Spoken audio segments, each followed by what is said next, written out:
من يهد الله فلا مضل له ومن يضلله فلا هادي له ونشهد أن لا إله إلا الله ونشهد أن محمدا عبده ورسوله الذي أرسله بالحق بشيرا ونذيرا وداعيا إلى الله بإذنه وسراجا منيرا فقد قال الله تعالى في كلامه المجيد والفرقان الحميد أعوذ بالله من الشيطان الرجيم بسم الله الرحمن الرحيم قل صدق الله فاتبعوا ملة إبراهيم حنيفا وما كان من المشركين إن أول بيت وضع للناس للذي ببكة مباركا وهدى للعالمين فيه آيات بينات مقام إبراهيم ومن دخله كان آمنا ولله على الناس حج البيت من استطاع إليه سبيلا ومن كفر فإن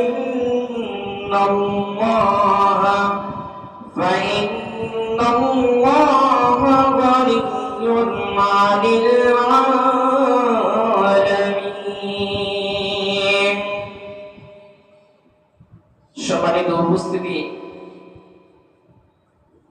আল্লাহ পাকের শুকরিয়া আদায় করি যে মালিক যে রব আমাকে আপনাকে শত শত বাধা ফেলে দিয়ে শত শত কাজ ফেলে দিয়ে আল্লাহ পাকের গোলামি করার জন্য যিনি আমাকে আপনাকে মসজিদ পর্যন্ত নিয়ে এসেছেন সে রবের শুকরিয়া আদায় করি আমরা বলি আলহামদুলিল্লাহ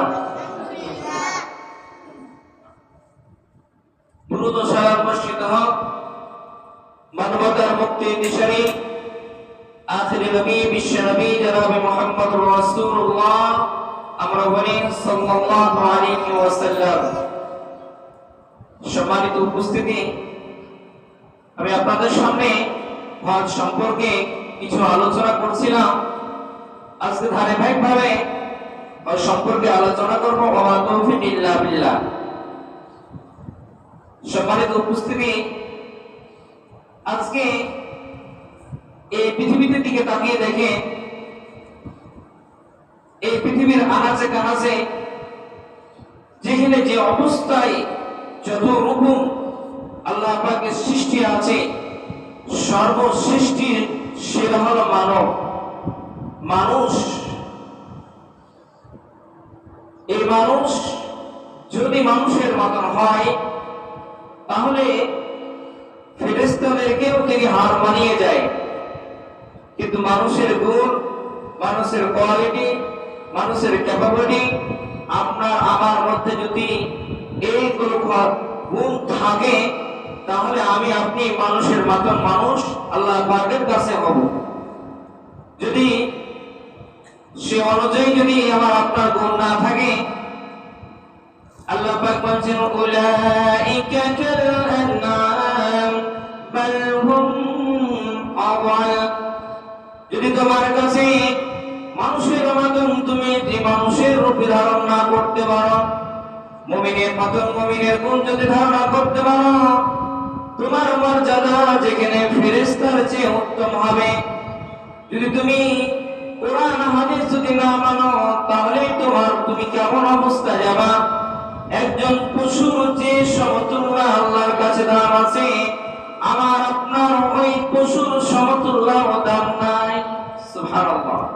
শুধুমাত্র মানুষ হতে হলে আপনাকে কোরআন হাদিস এবং আপনাকে সামাজিক যেগুলো প্রতিষ্ঠান আছে, এক কথায় কোরআন হাদিস অনুযায়ী আমি আপনি যদি জীবন যাপন করি, তাহলে আমার আপনার জীবন ফেরেশতার চেয়ে উত্তম। যদি না হয়, যদি না আমি আপনি না মানি, তাহলে পশুর কথা আল্লাহ বলছে যে পশুর তো আমার কাছে দাম আছে, তুমি মানুষের দাম আমার কাছে দাম নাই। ভাইরা আবার বাপজারা আবার, এই জন্য আমাদেরকে আল্লাহ পাক এই পৃথিবীতে দায়িত্ব দিয়ে পাঠিয়েছে। প্রতিটা মানুষ এই পৃথিবীতে যখন আসে, তার উপরে দায়িত্ব দেওয়া হয়। সামাজিক দায়িত্ব থেকে আন্তর্জাতিক দায়িত্ব পর্যন্ত সবগুলোতে আমাকে আপনাকে সততা, একনিষ্ঠতার সাথে, ইখলাসের সাথে এই দায়িত্বগুলো পালন করতে হয়। যদি আমি আপনি মনে করি যে দায়িত্ব পেয়েছি, বাহাদুরি দেখাচ্ছি, আল্লাহ সুবহানাহু ওয়া তাআলা এই কথা তিনি বলছেন, কুলিল্লাহুম্মা মালিকাল মুলকি তুতিল মুলকা মান তাশা ওয়া তানজিউল মুলকা মিম্মান তাশা ওয়া তুইজ্জু মান তাশা ওয়া তুযিল্লু মান তাশা বিয়াদিকাল খায়র ইন্নাকা আলা কুল্লি শাইইন কাদির। আল্লাহ তাবারাকা ওয়া তাআলা সূরা আল-ইমরানে 26 নম্বর আয়াতে আল্লাহ পাক বলেন, কুলিল্লাহুম্মা মালিকাল মুলকি তুতিল মুলকা মান তাশা। আল্লাহ রাব্বুল আলামিন দুনিয়াবাসীদেরকে বলছেন, ও দুনিয়াবাসীরা, যে তোমাকে আমি চেয়ারে বসাচ্ছি, যে গদিতে বসাচ্ছি, আমি তোমাদের রব, আমি তোমাকে ওখানে বসাচ্ছি। আর যাকে দেখতো তোর খালা ভিক্ষা করে হাত বাড়াচ্ছে এই দরজা থেকে ওই দরজা, আমি তা ওই ব্যক্তিকে আমি ফকির করে দুনিয়ায় পাঠাচ্ছি। যদি তুমি মনে করো ক্ষমতা পেয়ে বেশি বাহাদুরি করো, আল্লাহ পাক সাথে সাথে বলছেন, ক্ষমতার অপব্যবহার যদি তুমি করো, আল্লাহ রাব্বুল আলামিন বললেন, দেখেন, মিম্মান তাশা ওয়া তুইজ্জু মান তাশা, আমি ধনীকে ফকির বানাতে পারি, আবার ফকিরকে ধনী বানাতে পারে, আবার তিনি সম্মানীকে অপমানিত করতে পারে, অপমানিতকে সম্মানী করতে পারে। ইতিমধ্যে আপনারা এই দুনিয়া দেখেছেন, মানুষ যখন আল্লাহ রাব্বুল আলামিন বলছেন, আল্লাহ রাসূল জনাব মুহাম্মদ রাসূলুল্লাহ আমরা বলি সাল্লাল্লাহু আলাইহি ওয়াসাল্লাম, আল্লাহ পাক মানুষকে ছাড় দেন কিন্তু ছেড়ে দেন না। কথা সত্য না মিথ্যা? সত্য। কেমন সত্য দেখেন, বর্তমানে প্রেক্ষাপটের দিকে তাকিয়ে দেখেন। যারা মনে করে আমরা চেয়ারে বসেছি, আমরা গিয়ারে আছি, না আপনি গিয়ারে নাই। আপনার চেয়ার আর আল্লাহর চেয়ার আকাশ জমিন তফাৎ। এই চেয়ার আমি যেখানে দাঁড়িয়ে আছি, চিন্তা করেন আমি একদিন নাও থাকতে পারি, কিন্তু আল্লাহ পাক বলছেন, আল্লাহু লা ইলাহা ইল্লা হু আল হাইয়ুল কাইয়্যুম। আল্লাহ রাব্বুল আলামিন আমাকে আপনাকে বারবার করে এগুলো বলার কারণ হলো, বান্দা দুনিয়াতে তোমাকে আমি পাঠাচ্ছি, দুনিয়াতে তুমি আমার কথা মতন চলবা, আমি যেভাবে তোমাকে চলতে বলেছি সেভাবে চলবা। যদি তুমি বাহাদুরি দেখাও, যদি তুমি তোমার ক্ষমতা দেখাও, তাহলে মনে রাখবা ওই চেয়ার তোমার জন্য কাল হয়ে যাবে, ওই টাকা সম্পদ তোমার জন্য কাল হয়ে যাবে। যে সম্মান তোমাকে দিয়েছিলাম ওই সম্মান তোমার জন্য কাল হয়ে যাবে। আপনারা দেখেছেন ঝিনাইদহ এমপি সাহেব যেমন আনোয়ার সাহেব 2016 সালে একজন ব্যক্তি ইসলামী দল করার জন্য কথাগুলো বলছি, বুক ফাটছে, মনে রাখেন, শুনে রাখেন, প্রতিবাদ যদি না করেন, চুপ করে যদি বসে থাকেন, আপনার সন্তানের এরকম অবস্থা হবে। শহীদ সোহান ভাইকে ইসলামী দল করার জন্য তিনাকে হত্যা করেছিলেন। আল্লাহ রাসূল জনাব মুহাম্মদ রাসূলুল্লাহ সাল্লাল্লাহু আলাইহি ওয়াসাল্লাম বলেন, যদি মানুষকে মেরে ফেলার কারণে তোমাকে মেরে ফেলা হবে, হত্যার বদলে হত্যা হবে। কিন্তু এখন ক্ষমতার অপব্যবহার করে অন্যায়ভাবে একজন মাসুম বাচ্চাকে ইসলামী দল করার জন্য তুমি মেরেছ। সোহানার মা বলেছিল, এমপি সাহেব, তুমি আমার ছেলেকে মাল্লা ইসলামের জন্য মেরেছ, মন খারাপ হয়নি, কিন্তু আমার ছেলের চোখ দুটা তুমি কেন উঠিয়ে নিয়েছিলাম? চিন্তা করেন, ভাবেন। আনার মা অর্থাৎ সোহানের মা উনি বলেছেন, আল্লাহ তুমি তো একজন রব, তুমি তো সহজের থেকে তুমি দেখতে পাচ্ছ আমার সন্তানের যেভাবে চোখ উঠিয়ে নিয়েছে, তুমি রব, তুমি এর বিচার দুনিয়াতে একদিন করিও। আল্লাহ রাসূল জনাব মুহাম্মদ রাসূলুল্লাহ আমরা বলি সাল্লাল্লাহু আলাইহি ওয়াসাল্লাম রাসূল বলেছেন, মানুষ যখন আল্লাহ রাব্বুল আলামিনের কাছে দোয়া করে তিন ভাবে দোয়া কবুল হয়। কয়ভাবে বললাম? সাথে সাথে দোয়া কবুল হয়, কিছুদিন পর দোয়া কবুল হয়, আর যেগুলো আপনি আমি চাইবো যে দোয়াগুলো কবুল হবে না, কাল কিয়ামতের দিন কঠিন মুসিবতের ময়দানে আল্লাহ পাক আপনার দোয়া কবুল করবেন। এজন্য আল্লাহ বলেন, উদউনি আস্তাজিব লাকুম, ও পৃথিবীর মানুষ তোমরা আমাকে ডাকো, আমি তোমাদের ডাকে সাড়া দিব। শহীদ সোহানের মা দোয়া করলেন, আল্লাহ তুমি জমিনে এই দুনিয়াতে তুমি তার বিচার করিয়া। দেখেন 16 সালে তিনি দোয়া করেছেন, 8টি বছরের মধ্যে আজকে চিন্তা করেন ওই এমপি সাহেব দুনিয়াতে আছে কি নাই, আছে কি নাই, কেমন ভাবে তাকে হত্যা করা হয়েছে চিন্তা করেন। সোহানের দুটো চোখ তো ছিল না, উঠিয়ে ফেলেছিল তারা, কিন্তু তার লাশটা দাফন করতে পেরেছিল। আনারের অবস্থা শুনে এমপি সাহেব আনার অবস্থা শুনেন, অল্প আপনি টাকা ইনকাম করবেন, কোরআন হাদিসের বিরোধিতা করবেন। আল্লামা দিদার রহমাতুল্লাহ আলাইহি তিনি এভাবে বলেছেন, ইসলাম জিতবে তোমাকে নিয়ে অথবা তোমাকে ছাড়া, কিন্তু ইসলাম ছাড়া তুমি একদিন হারিয়ে যাবে এবং হেরে যাবে। কথাটা সত্য না মিথ্যা? সত্যি এমপি সাহেব নিজের ক্ষমতা দেখাচ্ছিল, দাপট দেখাচ্ছিল। তিনি জিজ্ঞাসা করার জন্য ইন্ডিয়া গিয়েছিলেন। এদিকে মাস্টার ফ্লাইট শাহিন সাহেব তাদের সাথে যে বাবা কোনো কারণে মনমালিন্য হয়েছে অথবা আল্লাহ পাকের ফয়সালা হয়েছে, এটা মেনে নিতে হবে। এমপি আনার সাহেবকে 3-4 জন অথবা 5 জন মিলে প্ল্যানিং করে মেরেছে।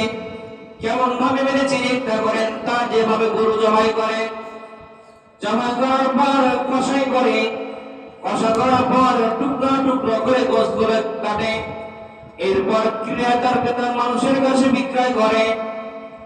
আল্লাহ রাব্বুল আলামিন ওইভাবে আনার সাহেবকে দুনিয়াতে লাঞ্ছনা বঞ্চনা করে দুনিয়া ছাড়া করেছেন। মানুষকে আল্লাহ রাসূল জনাবে মুহাম্মদ রাসূলুল্লাহ সাল্লাল্লাহু আলাইহি ওয়াসাল্লাম তিনি বলেছেন, কোন মানুষকে তুমি ইয়াতীম করো, ওই ইয়াতীমের চোখের পানি আল্লাহ রাব্বুল আলামিন চোখের পানি আপনার আমার কালবে করতে সময় বের হবে, কিন্তু আল্লাহ রাব্বুল আলামিন আরশে আযমে দোয়া কবুল হতে দেরি হবে না। সুবহানাল্লাহ। আজকে দেখেন ক্ষমতার দাপট, দুনিয়াতে আমাদেরকে চিন্তা করতে হবে, যেখানে আমরা যে অবস্থা আছি আমরা একদম দুনিয়া থেকে সকলে চলে যাব। এই জন্য আপনাদেরকে এই কথা বলতে চাচ্ছি, যে অবস্থায় যেখানে যে দায়িত্ব আছে বিনয়ের সাথে ভদ্রতার সাথে আমাকে আপনাকে করতে হবে।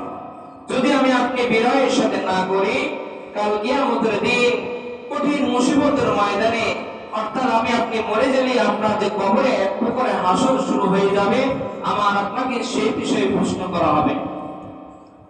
আব্দুল্লাহ ইবনে ওমর রাদিয়াল্লাহু তাআলা চিন্তা করেন, এখনকার আমলের জামানা তখনকার জামানা কত পার্থক্য।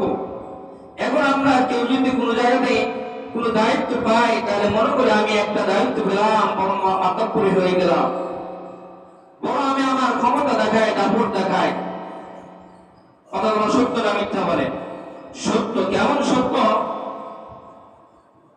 দেখেন পৃথিবীতে মানুষ যে যে দায়িত্ব পায়, মনে করে আমি বড় বাহাদুরি, আমি কেউ হয়ে গেলাম।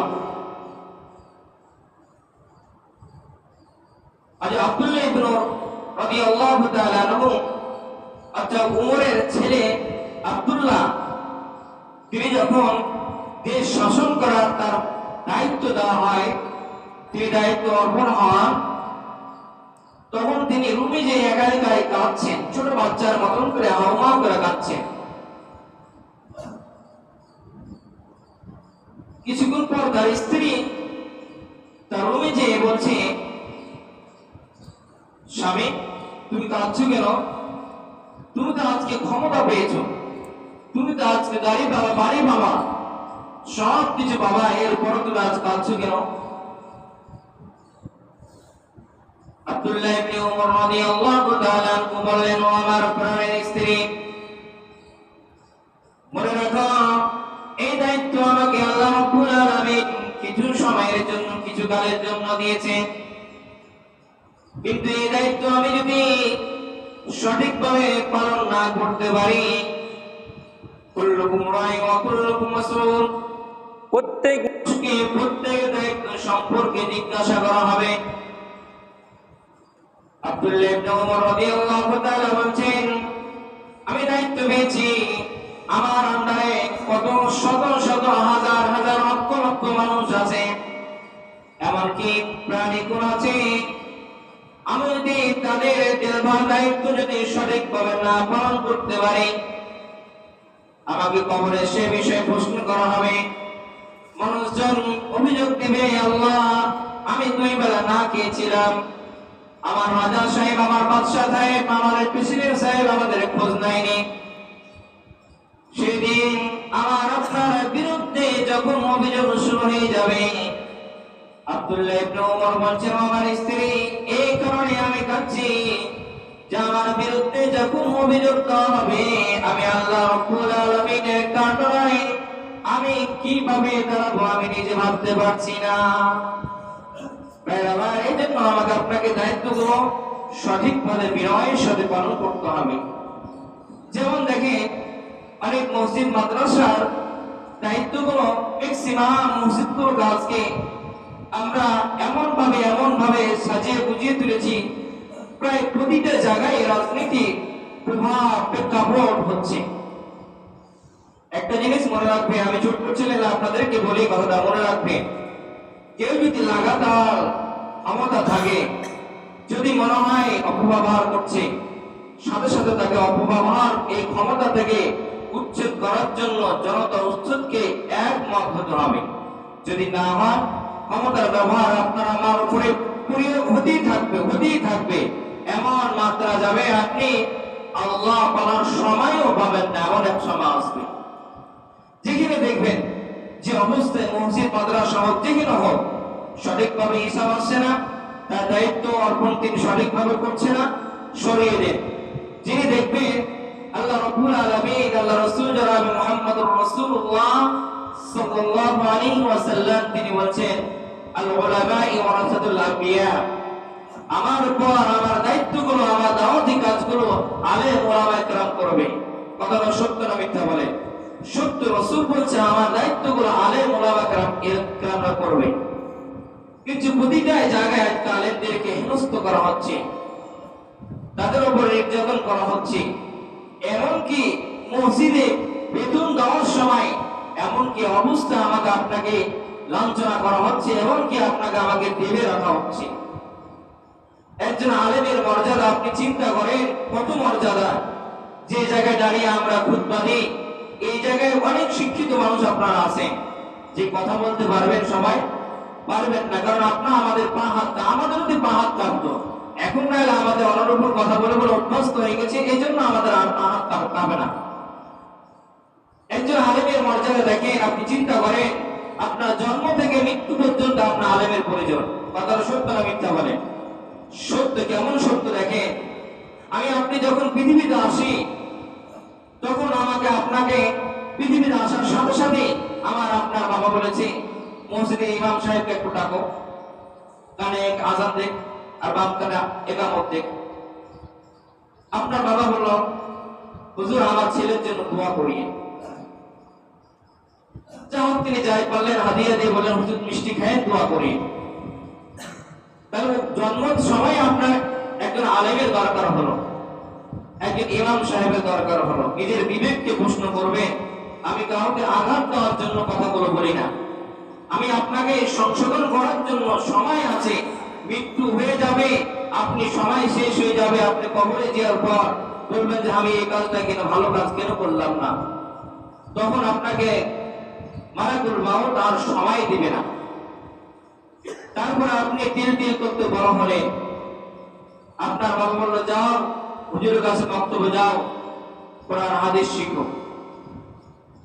সেখানে আপনাকে গাইডলাইন করলে, নির্ভর করলে, আপনাকে সম্পূর্ণ আপনাকে আলেম আপনাকে বড় করলো।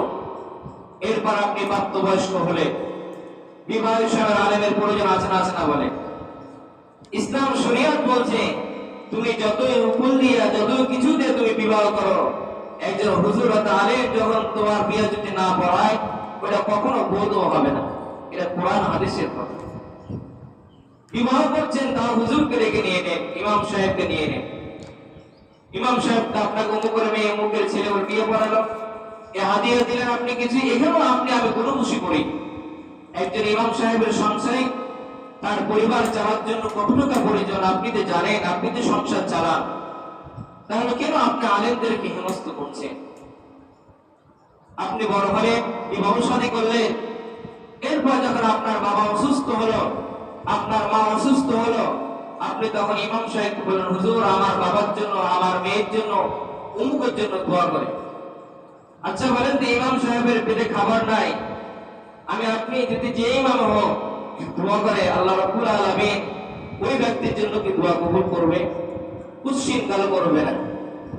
আল্লাহ রাব্বুল আলামিন সূরা তাওবাতে 80 নম্বর আয়াতে বলেছেন ইস্তাগফির লাহুম আও লা তাস্তাগফির লাহুম ইন তাস্তাগফির লাহুম 70 মাররাতান ফালান ইয়াগফিরাল্লাহু লাহুম কাযালিকা ইউবাইয়িনুল্লাহু কাফারু বিল্লাহি ওয়া রাসূলিহি ওয়াল্লাহু লা ইয়াহদিল কওমাল ফাসিকিন। আল্লাহু আকবার। দেখেন আমি যে কথা বলছি সেই কথার প্রেক্ষাপটে আপনাকে আয়াত দিলাম।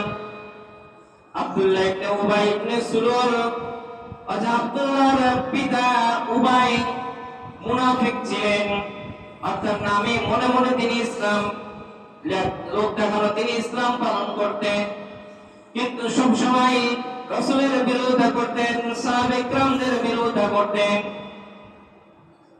তিনি যখন মারা গেলেন, মনে রাখেন কথাগুলো বুঝেন, নিজে নিজের বিবেককে প্রশ্ন করেন। তিনি যখন মারা গেলেন, আব্দুল্লাহ বলছেন হুজুর আপনি আমার বাবার জন্য একটু দোয়া করেন। আব্দুল্লাহ যেহেতু রাসূলের ভালো সাহাবী, তার কথা ফেলতে পারলেন না, তিনি দোয়া তুলে হাত তুলেছেন। তিনি হাত তোলার পর উমর রাদিয়াল্লাহু তাআলা রাসূলের জামা ধরে টেনেছেন। সাথে সাথে আল্লাহ বলছেন ইস্তাগফির লাহুম আও লা তাস্তাগফির লাহুম ইন তাস্তাগফির লাহুম ৭০ মাররাতান।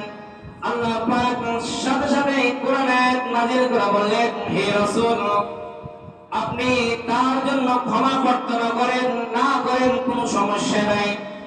আপনি যদি ওনার জন্য একবার নয়, দুইবার নয়, ৭০ মাররাতান ৭০,০০০ বার যদি আপনি ওই ব্যক্তির জন্য দোয়া করেন, আমি তোমার রব, আমি কখনো তোমার দোয়া কবুল করব না। সুবহানাল্লাহ। দেখেন সিনেমা ফাওয়াইলুল ইলম, কিছু কিছু মানুষ আছে আলেমদের সাথে মিশে কিন্তু আলেমদের ঘৃণা করে, এরকম আছে না বলে সমাজে অ্যাভেলেবল অনেক আছে। তো ওই ছেলে, এই ব্যক্তিটা ছিল এরকম অবস্থা। তো রাসূল আল্লাহ পাক বলছে, তোমার জন্য একবার নয় ৭০ বার, ৭০,০০০ বার তুমি দোয়া করো, আমি তোমার দোয়া কবুল করব না। রাসূল কোথায়, আমাদের আমরা কোথায়? এজন্য ভাইরা আমার, আপনাদেরকে বলছি সবসময় আলেমদেরকে ভালোবাসবেন, আলেমদের সাথে থাকবে। না হলে দেখেন আপনার মরার সময় ওই আলেমই আপনার প্রয়োজন হয়েছে। আপনাকে খাটলিতে সামনে রেখে আলেমকে আপনি না ভালোবাসেন, তাহলে আপনার নামে কিভাবে সে সুনাম করবে? নিজের বিবেককে প্রশ্ন করবেন, সকলকে এটা প্রশ্ন থাকবে। আপনি মনে করছেন মসজিদের সেক্রেটারি সভাপতি, আমি তাকে বলছি না, ইনি আজকে চলে যেতে পারে, উনি চলে যেতে পারে, আপনি তো দায়িত্ব আসবেন। সবসময় মনে রাখবেন, শয়তান আমাকে আপনাকে অসহসার মধ্যে ফেলছে। আল্লাহ পাক আমাদেরকে সকলকে যেন আলেমদের সাথে থাকার তৌফিক দান করেন, আমরা বলি আল্লাহু আমিন। বাইরামা আল্লাহ রাব্বুল আলামিন যে হজের মৌসুম, হজ এমন একটি গুরুত্বপূর্ণ ইবাদত।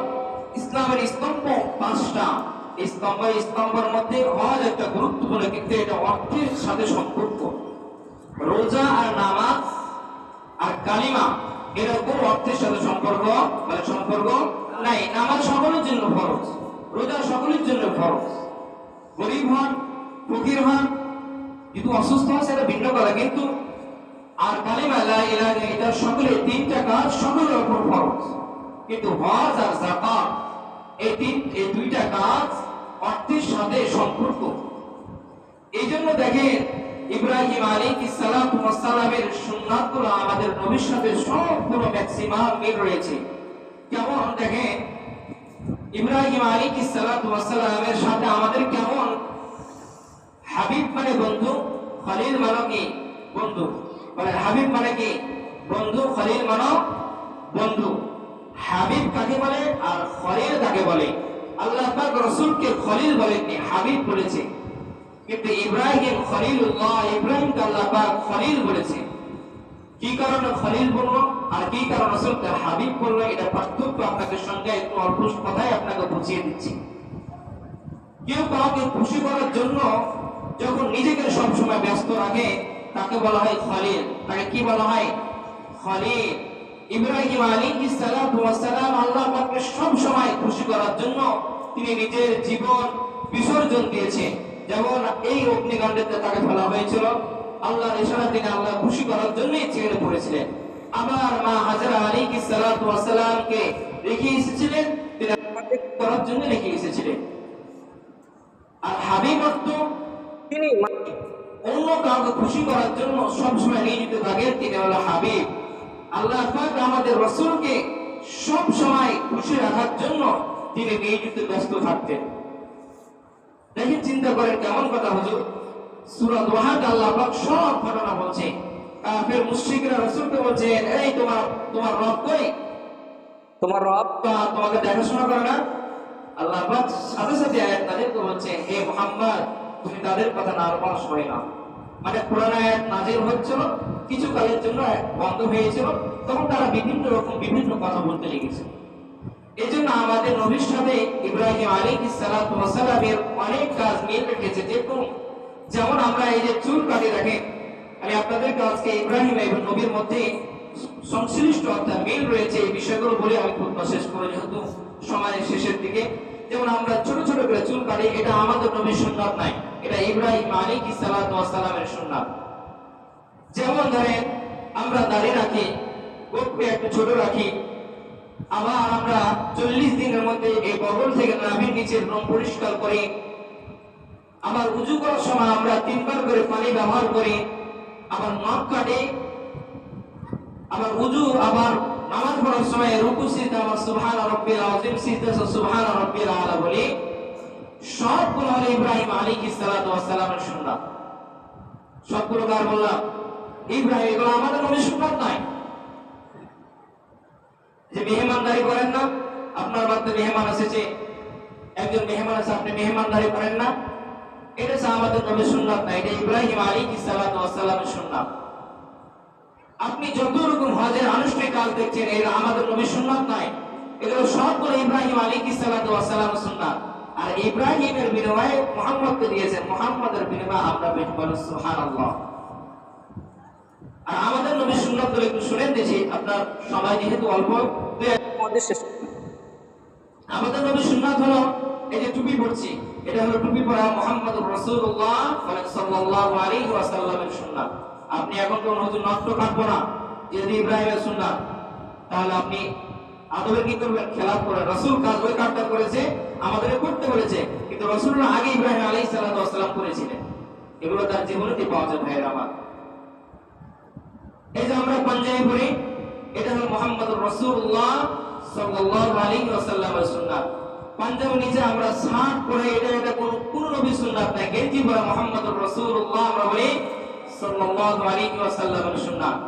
এই যে আমরা এই টুপির উপরে অনেক মানুষ পাগড়ি পরে না, আমরা মাঝে মাঝে পরি, যখন অনুষ্ঠানে যেতে হয় বা মাহফিলে যেতে হয়, আমরা যখন পরি পাগড়ি পরে, এটা আমাদের নবী মুহাম্মদুর রাসূলুল্লাহ সাল্লাল্লাহু পুরোপুরি আছে। ইসলাম হলো এককভাবে সব কিছু দিয়ে আল্লাহ পাক আমাকে আপনাকে দুনিয়াতে পাঠিয়েছে। এই যে আমি আপনি উযু করার সময় মেশাব করি, এটা আমাদের নবী মুহাম্মদুর রাসূলুল্লাহ সাল্লাল্লাহু আলাইহি ওয়াসাল্লাম পেশাব পায়খানা করার পর আমি আপনি যে টিস্যু অর্থাৎ ঢিলা ব্যবহার করি, এটা আমার নবীর সুন্নাত। কিন্তু পানি ব্যবহার করে, এটা ইব্রাহিম আলাইহিস সালাতু ওয়াস সালামের সুন্নাত। কেন আপনি বলতে পারেন যে এগুলো কেন ইব্রাহিমের সাথে আমাদের নবী কেন সম্পর্ক এলো? এখন আপনার এক কথায় উত্তর দিয়েছে, আপনি দুরূদ শরীফ পড়েন, আল্লাহুম্মা সাল্লি আলা মুহাম্মাদ ওয়া আলা আলি মুহাম্মাদ কামা সাল্লাইতা আলা ইব্রাহিম। কি বলছেন তখন? কি বলছেন? ইব্রাহিম বলছেন না? দেখেন, ইব্রাহিম আল্লাহ পাককে খুশি করার জন্য ইব্রাহিম বারবার করে আল্লাহ পাক খুশি হয়ে বলছে, যা তোকে দুনিয়াতে যতদিন পর্যন্ত আমি দুনিয়া রাখবো, তোর নাম মানুষের কাছে আমি দিলে দিলে অন্তর রেখে দিব। আমার বাচ্চারা আবার দেখেন জিনিসগুলো চিন্তা করেন, এভাবে আমাকে আপনাকে আল্লাহ পাক শিখিয়ে দিচ্ছে। এই যে আমরা খাবার খাওয়ার সময় দস্তরখানা, অর্থাৎ আমি আপনি সব বিছাই বা দস্তরখানা বিছাই, এটা আমাদের নবী, বিশ্ব নবী জনাব মুহাম্মদুর রাসূলুল্লাহ সাল্লাল্লাহু আলাইহি ওয়াসাল্লামের সুন্নাত। দোয়া বলে, এটা মুহাম্মদুর রাসূলুল্লাহ সাল্লাল্লাহু আলাইহি ওয়াসাল্লামের সুন্নাত। রাসূল একটা ভালো কথা আপনাকে আমাকে শিখিয়ে দিয়েছে, অনেক মানুষ জানেন না, আজকে জেনে নেন, জানলে তো ভালো কথা। খাবার আগে রাসূল একটু লবণ অথবা পানি খেতেন। কি খেতেন? লবণ অথবা পানি খেতেন। কি কারণে খেতেন? এটা আমি সে ছোট থেকেই প্র্যাকটিস করি এবং জানতাম, আলহামদুলিল্লাহ করি। আপনারা করবেন। কেন করবেন? একদিকে সুন্নাত পালন হবে, একদিকে আপনি অসুখ থেকে বাঁচবেন। আপনার যখন আপনি পানির আগে শুকনা যখন ভাত খাবেন, তখন আপনার এই ভাতটা যেতে আপনার গলার মধ্যে কষ্ট হবে না? হবে না বলেন? কিন্তু আপনি যে আপনার গলাটা আগে ভিজিয়ে খান, তাহলে এই পানিতে আপনার ভাতটা খেতে সমস্যা, ভিতরে যেতে সমস্যা হবে কি? হবে না। এটা রাসূলের সুন্নাত। আমরা বলি সুবহানাল্লাহ। এভাবে আমাকে আপনাকে রাসূল সব শিখিয়ে দিয়েছে। আল্লাহ পাক যেন, আমি এজন্য বলছিলাম, পিতার যে আমল কাজগুলো করেছে আমাদের কাছে অনুমোদ রেখে দেন। মুসাল্লা আত্তাখিযু মিন মাকামি ইব্রাহিম মুসাল্লা, যেখানে ইব্রাহিমের পা আছে ওখানে আজকে মানুষকে নামাজ পড়তে হয়। যেখানে ইসমাঈল আলাইহিস সালামের পায়ে যে আঘাত দিয়ে পানি পাবে, যেটার নাম জমজম কূপ, সেটা আমরা আজকে পালন করছি হাজিরা। যে মা হাজরা আলাইহিস সালাম দেখেন সাফা থেকে মারওয়া দৌড়াচ্ছিলেন, আল্লাহর কাছে এত পছন্দ হয়েছে, ওটাও আজকে হাজিরা কি করতে হয়েছে? পালন করতে হয়েছে। আল্লাহ রাব্বুল আলামিন যেন আমরা হাজে যারা হজ করতে গেছে, আল্লাহ রাব্বুল আলামিন তাদের হজগুলো যেন কবুল করে। আমরা যারা দুনিয়াতে আছি, এখন বর্তমান অবস্থান আছে, যারা হজ করতে পারেন, আল্লাহ রাব্বুল আলামিন আমাদের সকলকে যেন হজ করার তৌফিক দান করেন। আমরা বলি আল্লাহু আমিন। আল্লাহ রাব্বুল আলামিন আমাদের সকলকে যেন মুমিন হিসেবে দুনিয়া থেকে নেন। আমরা বলি আল্লাহু আমিন। আমরা যেন সমানতার পাঁচ ওয়াক্ত নামাজ পড়তে, আমরা বলি আল্লাহু আমিন। আসসালামু আলাইকুম ওয়া রাহমাতুল্লাহ।